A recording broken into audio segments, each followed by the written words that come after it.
Одамна знаеме дека Скопје е загадено енормно, али од сега се надеваме дека ќе се разработи свеста кај луѓето и ќе почнеме да работиме на тоа да како да ви кажам, да помогнеме на град Скопје да почне да диша. И све што ќе се запали во Дрисла депонија, све што ќе испари во Дрисла депонија, све се акумулира во град Скопје. Борбата со загадувањето не е еднодневна или сезонска, да речеме дека оваа година ќе се нафатиме да го решиме и она што ќе го направиме сега ќе го решиме.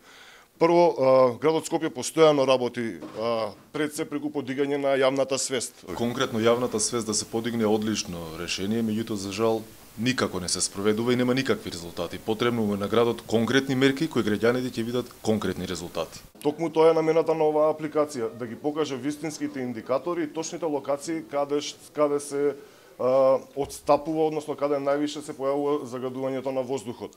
Ако не се стартува нешто, нема ништо да се прави. И сега ја многу сум среќен што они се вклучиле да кажат окей, јавно сакаме да се потрудиме да го решиме ово проблем.